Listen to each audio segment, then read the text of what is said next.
Bom dia, boa tarde ou boa noite, conforme seja o horário que estejam me ouvindo. Continuando o estudo do livro Paulo Estevão, Psicografia de Chico Xavier pelo Espírito Emmanuel, nós estávamos vendo, até a semana passada, o desenrolar do que aconteceu na prisão daquela família, Jochedebe e seus dois filhos, Estevão e Abigail.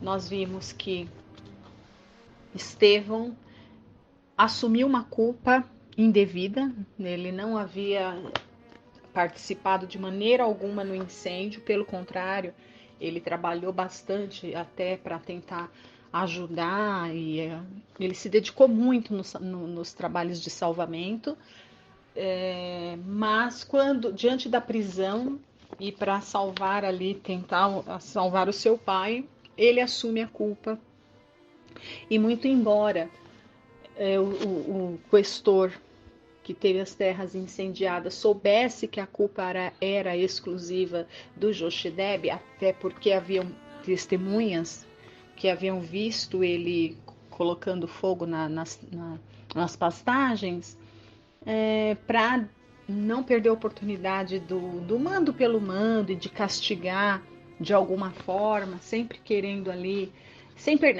para não perder a oportunidade, digamos, ainda que gratuita e injusta, de castigar ele sabendo que aquela confissão, mesmo sabendo que aquela confissão não era verdadeira, ele não desperdiça, digamos assim, a chance, a oportunidade de castigar também a Gesiel. Na verdade, Gesiel acreditava que se ele assumisse a culpa, os castigos sobreviriam única e exclusivamente para ele e que o pai seria isento de alguma culpa e seria libertado, enfim. Não foi o que aconteceu.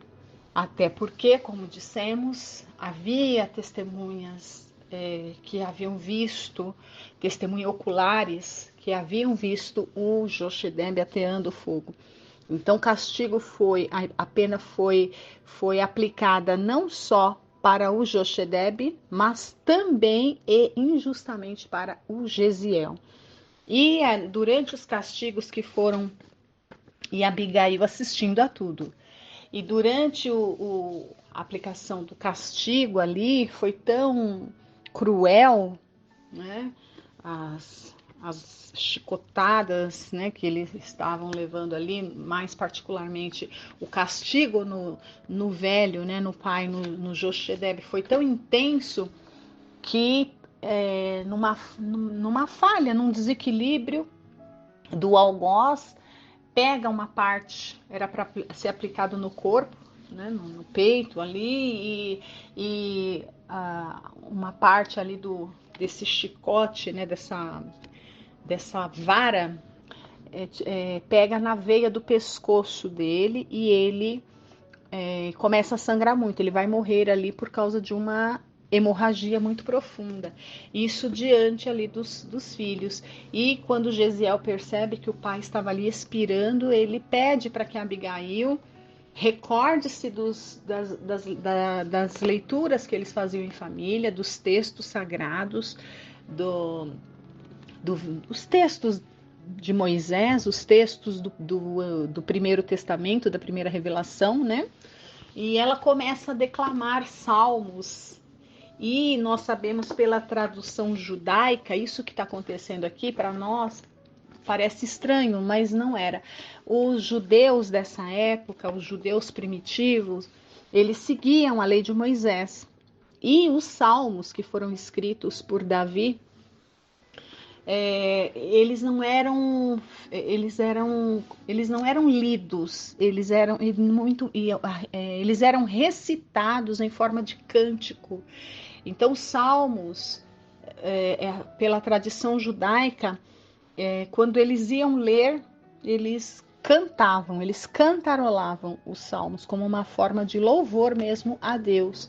Então, nesse momento supremo da aflição dos seus familiares, Abigail ajoelha-se ali e começa a cantar os salmos de uma forma tão sentida, tão doída e tão profunda, que comoveu a todos ali, todos, inclusive os algozes, que ficaram tão comovidos e que acabaram por se sentir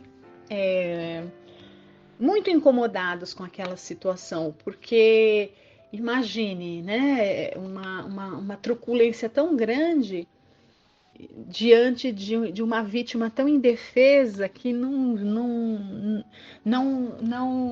fazia ali nenhuma, não tinha nenhuma atitude que pudesse justificar tamanha violência, mas pelo contrário, ela cantava e pela forma bonita e poética, até como Emmanuel nos narra, ela cantava como se fosse um pássaro cantando. E aquilo tocou profundamente dentro do espírito endurecido até dos algozes, que para eles não tinham nem como agir, eles ficaram incomodados, mas era um incômodo que não dava para reagir com violência, não era possível uma retaliação àquele incômodo com violência de tão profundo e doído que era aquele cântico da Abigail. Então, o que o questor então faz? Manda que retirem ela dali, né? Então ela recebe, na verdade, ela acaba recebendo a liberdade porque alguma coisa ia sobrar para ela também. Ela foi salva ali, digamos, pela vibração mesmo do ambiente, por uma ajuda, com certeza, espíritos tocaram ali o coração desses algozes através da voz sentida e cantada dos salmos que ela cantava ali, né, daquele salmo que ela entregava ali, ela falava da dor, né, da confiança em Deus nos momentos mais difíceis das aflições, durante as aflições do caminho. Então, assim, ela acaba que ganha liberdade, porque os algozes não suportam ver, porque parece que o tamanho da crueldade deles ficou maior ainda diante dos próprios olhos deles. Então, a forma que eles encontraram ali de disfarçar todo aquele incômodo que causava foi mandar jogá-la na rua, né? Então, a gente vai continuar a leitura desse ponto aqui. Quando o Licínio, que era no caso aqui ele estava exercendo a função de juiz, mas era o questor, ele muito incomodado, mexeu ali com a sensibilidade dele, então ele dá uma ordem ali para um daqueles algozes que estavam aplicando a pena, né? Então era o Justino. Ele diz o seguinte: Justino, leva esta mulher para a rua e solta-a, mas que não cante nunca mais, nem mesmo uma nota. Doeu tanto nele, como se fosse um chamado à consciência. Então, quando a gente quer fugir de nós mesmos, das nossas consciências, a gente acha que a coisa está fora. Então, quando ele ouviu a voz dela, naquele clamor, naquele choro, o que ele se defrontou? Com a ferocidade dele mesmo. Então, no seu incômodo, ele manda que ela seja posta para fora e que ela não cante nunca mais. Ou seja, se ela nunca mais cantasse, é como se ele nunca mais fosse sentir o que ele estava sentindo ali naquele momento. E nós sabemos que não é assim. A consciência dele que estava defrontando, né? Cedo ou tarde ele teria que se defrontar com ele mesmo. Diante da ordem retumbante, Abigail não terminou a oração, emudecendo instantaneamente, como se obedecesse a estranho estacato. Ou seja, ela parou de cantar imediatamente, obedeceu, né? Lançou ao cadáver ensanguentado do pai um olhar inesquecível, e logo, contemplando o irmão ferido e algemado, com quem trocava as mais íntimas impressões na linguagem dos olhos doridos e ansiosos, sentiu-se toda tocada pela mão calosa de um velho soldado que lhe dizia em voz quase áspera: acompanhe-me. Ela estremeceu. Todavia, endereçando a Gesiel o derradeiro e significativo olhar, seguiu o preposto de Minúcio sem resistência. Após atravessar inúmeros corredores úmidos e sombrios, Justino, modificando sensivelmente a voz, deu-lhe a perceber extrema simpatia por sua figura quase infantil, murmurando-lhe ao ouvido comovente. Então, olha, o soldado que havia aplicado o castigo e que recebeu a ordem de pô-la na rua, e também estava tocado, como nós vimos, todos ficaram tocados, e aí ele vai deixar a voz do coração falar. Ele estava ali no estrito cumprimento do dever legal, digamos assim, como soldado que era, ele tinha que cumprir aquelas ordens, mas ali afastado do seu senhor, né, do juiz, ali ele vai mostrar o ser humano, o homem, que estava ali cumprindo aquelas ordens. E olha como ele se dirige, esse soldado, a Abigail. Minha filha, também sou pai e compreendo o teu martírio. Se queres atender a um amigo, escuta o meu conselho. Foge de Corinto a toda pressa. Vale-te desse instante de sensibilidade dos teus verdugos e não volte aqui. Olha, vale-te deste instante de sensibilidade. Ou seja, ia sobrar para ela também. Alguma coisa estaria reservada para ela também.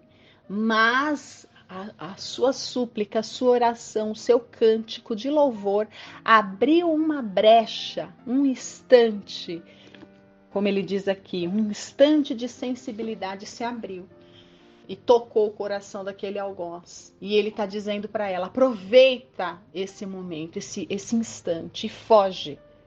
Então, certamente, se a gente não perceber as mãos de Deus, né, numa situação dessa, se nós não percebemos aí claramente uma vibração momentânea que veio providencialmente salvá-la daquela situação, eu não sei o que seria, o que mais que a gente precisaria para ter certeza mesmo na providência de Deus, na ação dos espíritos que nos amam, que trabalham ali nos desígnios de Deus, para que tudo aconteça.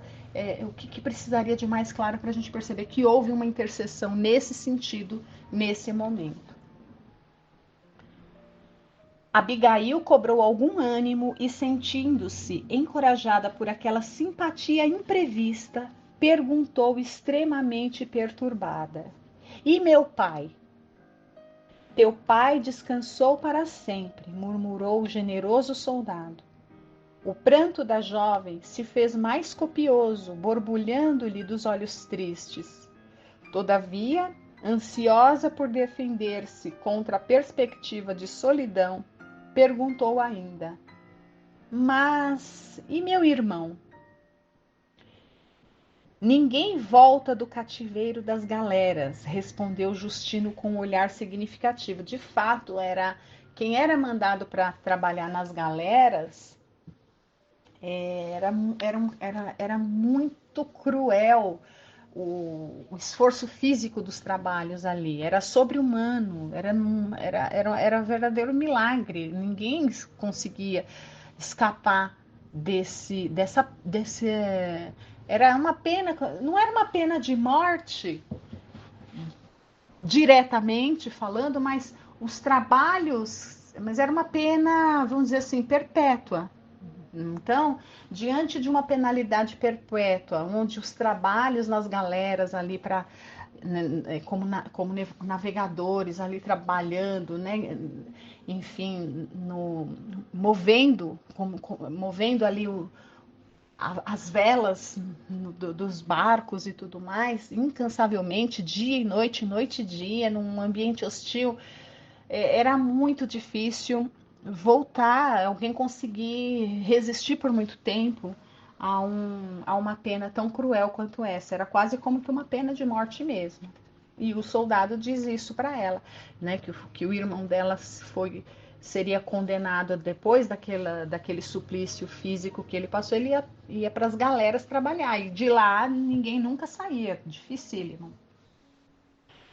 Abigail levou as mãos pequeninas ao peito, desejando afogar a própria dor.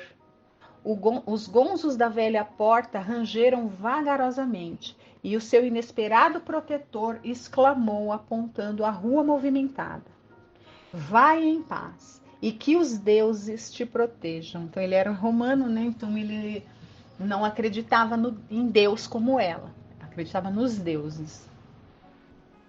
A pobre criatura não tardou a sentir o insulamento entre as fileiras de transeuntes que cruzavam apressados a via pública. Habituada aos carinhos domésticos do lar, onde o idioma paterno substituía a linguagem das ruas, sentiu-se estranha no meio de tantas criaturas inquietas, assoberbadas de interesses e preocupações materiais. Ninguém lhe notava as lágrimas, nenhuma voz amiga procurava inteirar-se das suas íntimas angústias. Estava só. Sua mãe fora chamada por Deus anos antes. Seu pai acabava de sucumbir, covardemente assassinado. O irmão prisioneiro e cativo, sem esperança de remissão. Apesar do sol do meio-dia, tinha a sensação de intenso frio. Deveria regressar ao ninho doméstico? Mas com que fim, se haviam sido expulsos? A quem confiar sua enorme desdita? Lembrou-se de uma velha amiga da família. Procurou-a. A viúva Sostênia, muito afeiçoada à sua mãe, recebeu-a com o sorriso generoso de sua velhice bondosa. Desfeita em pranto, a infortunada contou-lhe todo o sucedido. A veneranda velhinha, acariciando-lhe a cabeleira anelada, falou comovida. Nas perseguições passadas, nossos sofrimentos foram os mesmos, ou seja, esse tipo de perseguição não era uma coisa que estava acontecendo só naquele momento, já havia acontecido antes, como nós lemos no primeiro capítulo. E dando a entender que não desejava reviver antigas e dolorosas reminiscências, Sostênia acentuou: é indispensável o máximo de coragem nas situações penosas como esta. Não é fácil elevar o coração em meio de tão terríveis escombros, mas é preciso confiar em Deus nas horas mais amargas. Que contas fazer agora de todos os recursos que todos os recursos desapareceram? Por minha vez, nada te posso oferecer, senão o coração amigo, pois também aqui estou por esmola da pobre família que me agasalhou caridosamente na última tempestade da minha vida. E aqui a gente faz uma pausa para a gente pensar também em mais um costume judeu que nos faz compreender muitas coisas dos ensinamentos de Jesus. Veja, essa senhora, essa Sostênia, ela era uma viúva. E ser viúva, uma mulher viúva nessa época, nos costumes ali judaicos, a sociedade era muito, muito, muito cruel. Porque quando o marido morria, a mulher não herdava. Quem herdava era o filho primogênito, né? O filho homem mais velho. A mulher, a viúva, por isso que quando Jesus conta aquela parábola, o óbolo da viúva, ele poderia falar o óbolo, sei lá, de qualquer outra pessoa, mas ele fez, por que foi da viúva? Para a gente entender que as mulheres viúvas, naquele contexto histórico, naquela sociedade patriarcal, ela estava condenada a praticamente a miséria. Elas iam morar junto com os leprosos nas ruas, se não tivesse alguém que as acolhesse. Por isso que, e é muito interessante quando eu faço alguns estudos ali com o professor Severino Celestino, eu tenho falado bastante dele, ele é bem humorado, ele fala que não era Pedro que morava com a sogra, era a sogra que morava com Pedro, porque ela era viúva. Então, assim, as viúvas, elas, se não tivesse alguém que as acolhesse, elas estavam fadadas à mendicância total e absoluta. E essa senhora que acolhe Abigail era uma dessas. Ela estava já ela mesma de favor. Então ela não tinha muito o que fazer pela Abigail, né? Então foi só um parênteses para a gente entender esses costumes da época, né? E quando a gente entende, por exemplo, uma situação dessa, a gente percebe que na parábola de Jesus que fala do óbolo da viúva, a grandeza dela se faz maior ainda, porque ela tirou mesmo de uma situação extrema, da indigência mesmo. Não era uma indigência assim, ai, a coisa tá difícil, mas eu vou ainda assim, eu vou fazer a minha parte. É muito pior do que isso. Elas não tinham nada. As viúvas, elas eram relegadas a uma quase que a ser riscada do mapa da sociedade da época. Bom, então ela diz, né? Então essa senhora diz para Abigail que ela não podia fazer nada, porque ela mesma vivia ali de esmola de uma família, né? Ela vivia da assistência, né? Da esmola, como ela coloca, de uma família, porque senão ela estaria relegada a nada, porque ela era viúva. E a Abigail diz, né? Sustênia, meus pais me prepararam para uma existência de corajoso esforço próprio. Estou pensando em recorrer ao legado e suplicar-lhe um cantinho de nossa chácara para ali viver uma vida honesta na esperança de reaver Gesiel e sua fraterna companhia. Que pensas a respeito? Aí essa senhora vai responder para ela, a viúva, né? Não, ela continua. Ela continua dizendo: que pensas a esse respeito? Notando a indecisão da veneranda amiga, continuou. Então, ela continua pensando, né? E ela fala assim. Em seguida, ela continua falando para a senhora: quem sabe o questor Licínio se condoerá da minha sorte? Minha resolução talvez o enterneça. Voltarei para casa e levar-te-ei comigo. Ser-me-ias uma segunda mãe para o resto da vida.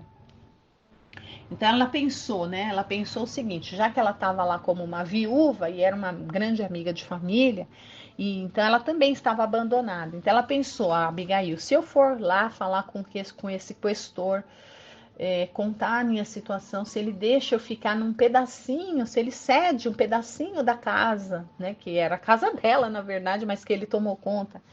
Se ela não poderia ficar num pedacinho. Se ele permitisse, ela levaria essa viúva junto com ela para que as duas vivessem juntas como mãe e filha, uma cuidando da outra, né? Então ela tem esse plano e pergunta para essa viúva o que ela acha. Sostênia aconchegou-a de encontro ao coração e acentuou de olhos úmidos. Então vamos ver o conselho que essa senhora, já vivida, já mais experiente, qual é o conselho que ela vai dar para Abigail diante dessa ideia. Minha querida, tu és um anjo, mas o mundo ainda é propriedade dos maus, que né? Que lucidez, e na verdade aqui a experiência, né, de uma mulher que já havia experimentado de muitas injustiças também, e essa percepção de um mundo ainda de provas e expiações, e percebendo a dificuldade, a dificuldade não, a diferença do padrão vibratório daquela moça para o mundo em geral. Então ela diz: tu és um anjo, mas o mundo ainda é propriedade dos maus. Viveria contigo eternamente, minha boa Abigail. Entretanto, não conheces o legado nem a sua camarilha. Ouve, filha, é preciso que fujas de Corinto, de modo a não incidires em mais duras humilhações. Ou seja, essa senhora, ela está dizendo para Abigail exatamente o que o Gesiel disse para o pai, e nós estudamos isso lá no primeiro capítulo, quando o pai, inconformado com as expropriações, com a apropriação indébita dos seus bens, os castigos que ele sofreu injustamente, decidiu achar que o questor, sei lá, por qualquer motivo, se sensibilizaria a um pedido de reparação e tudo mais. O Gesiel deu esse mesmo conselho para o pai. Não faça isso, não chame atenção sobre si mesmo, né? Ir lá pedir um conselho nesse sentido, ir lá, mesmo que se humilhar ou abrir o coração, é chamar a atenção diante de chamar a atenção. E essas pessoas são más, né? É o mal, é como ela colocou aqui. O mundo ainda pertence aos maus. Então ela dá o mesmo conselho, foge.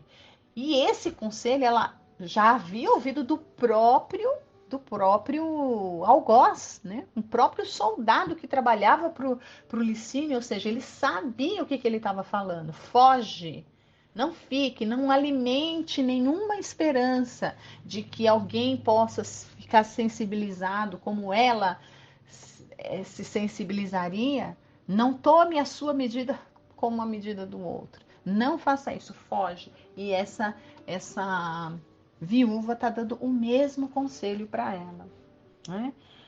É preciso que fujas de Corinto, de modo a não incidires em mais duras humilhações. Ou seja, se ela fosse tentar fazer algum pedido, ele não iria mandar pô-la para fora, para a rua, como ele mandou, né, dessa vez, novamente.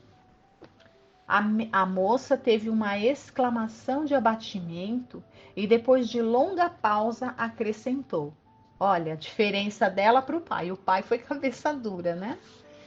E ela não, olha. Aceitarei teus conselhos, mas antes de qualquer providência, necessito voltar para a casa. Para quê? Interrompeu a amiga admirada. É imprescindível que partas quanto antes. Não voltes ao lar. A esta hora é possível já esteja ocupado por homens sem escrúpulos que não te respeitariam.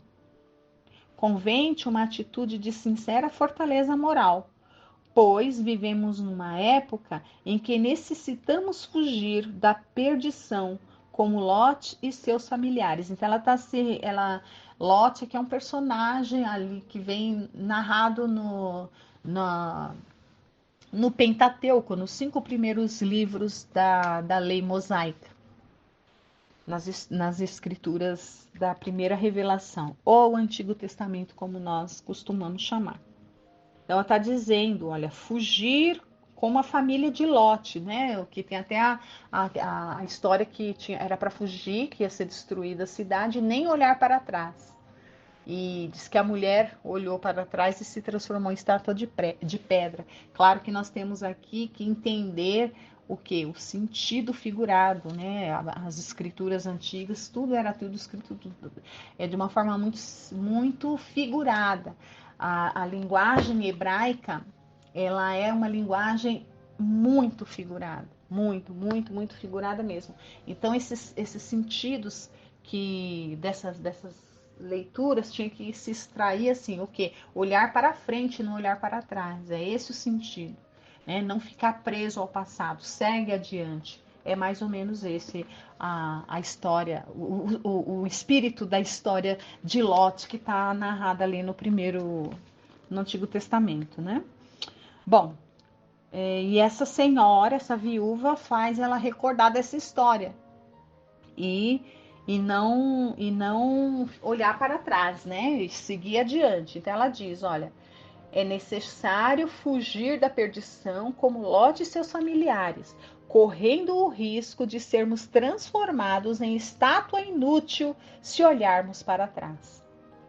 A irmã de Gesiel bebia-lhe as palavras com dolorosa estranheza em face do imprevisto da situação. Passado um momento, Sostênia levou a mão à fronte como a recordar uma providência oportuna e falou com animação. Então, essa senhora era uma amiga assim mais antiga dos pais, da mãe e do pai, que acabou de falecer, né? Então, assim, ela era uma pessoa que conheceu os pais de Abigail lá no passado. E ela começa a lembrar de algumas coisas. E ela diz: passado um momento, Sostênia levou a mão à fronte, como a recordar uma providência oportuna, e falou com animação: lembras-te de Zacarias, filho de Anã? E a Abigail diz: aquele amigo da estrada de Sencreia? Ele mesmo. Fui informada de que, em companhia da esposa, prepara-se para deixar definitivamente a Acaia, por haver sido assassinado pelos romanos irresponsáveis nesses últimos dias, o seu único filho. E aqui nós vamos parar, porque já deu nosso tempo, mas essa Sostênia vai se lembrar de mais uma pessoa, mais um judeu que também estava passando por situação difícil, por conta das dificuldades provocadas ali por Roma, né? Um filho único que foi assassinado. Então, provavelmente ela vai, a gente vai ver a semana que vem, provavelmente essa Sostênia vai recomendar a Abigail que procure essa família, não é? Então, vamos então assim pensando nessa história que nos toca profundamente, e a semana que vem nós continuaremos dando sequência ao nosso estudo. Agradeço a todos que ficaram aqui ouvindo, acompanhando. Fiquem com Deus.